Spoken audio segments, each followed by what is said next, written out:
అధ్యక్ష ఒక సామెత ఉంది అధ్యక్ష తెలంగాణలో, పోచమ్మ పొతం చేస్తే మైసమ్మ మాయం చేసిందంట అధ్యక్ష. అట్లుంది ఈరోజు ఈ ముఖ్యమంత్రి గారి వ్యవహారం. ఆర్థిక కానుకలు ఇస్తామని ఆశపెట్టి ఓట్లు వేయించుకొని ఉన్నయే కొట్టిన అధ్యక్ష. ఇయ్యాల ఏమేమి తీసేసిన అధ్యక్ష? మహిళా ఆరోగ్య విప్లవాన్ని ఆ రోజు తెచ్చిన మహత్తరమైన స్కీములు, KCR nutrition kit, KCR kit మాయం, ఆరోగ్య మహిళా క్లినిక్స్ మాయం. వాటితో పాటు ఇవాళ మొత్తంగా మీరు చూసినట్టయితే మాతా శిశు మరణాలను తగ్గించింది, మరి మంచి ఫలితాలను ఇచ్చిన పథకాల మీద కూడా పగబట్టింది ప్రభుత్వం. దయచేసి పేర్లు మార్చుకోండి. కేసీఆర్ కిట్ ఇష్టం లేకపోతే రాహుల్ గాంధీ కిట్ అని పెట్టుకోండి, కానీ వెంటనే ప్రారంభించండి.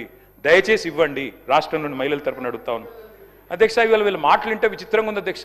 ఎన్నికలకు ముందు భట్టి గారు చెప్పారు, రేవంత్ రెడ్డి గారు చెప్పారు, చాలా విషయాలు చెప్పారు. ఆ రోజేమో అల్లావుద్దీన్ అద్భుత దీపం మాది ధనిక రాష్ట్రం అన్నారు, కానీ ఇవాళ మాత్రం గూట్లో గుడ్డి దీపం అని చెప్తున్నారు అధ్యక్ష.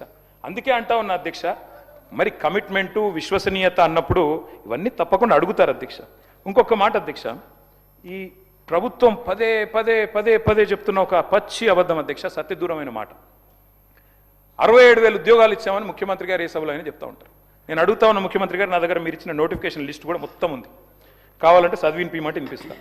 మీ ప్రభుత్వం వచ్చినాక ఇచ్చిన నోటిఫికేషన్లు మొత్తం కూడితే ముఖ్యమంత్రి గారు, మీ ప్రభుత్వం వచ్చిన తర్వాత ఇచ్చిన మొత్తం నోటిఫికేషన్లు మొత్తం కూడితే మీరు ఇచ్చింది కేవలం 11,921 ఉద్యోగాలు మాత్రమే. మిగతా నోటిఫికేషన్లు అన్నీ కేసీఆర్ గవర్నమెంట్లో ఇస్తే మీరు ఇవాళ నియామక పత్రాలు ఇచ్చి మేమిచ్చినామని చెప్పుకుంటే, ఇక మందికి పుట్టిన బిడ్డలు మా బిడ్డలు అని చెప్పుకుంటే మేము చేయగలిగింది ఏం లేదు. కానీ వాస్తవాలుగానే ఉంటాయి. రాష్ట్రంలో నిరుద్యోగులు చూస్తూ ఉన్నారు అధ్యక్ష.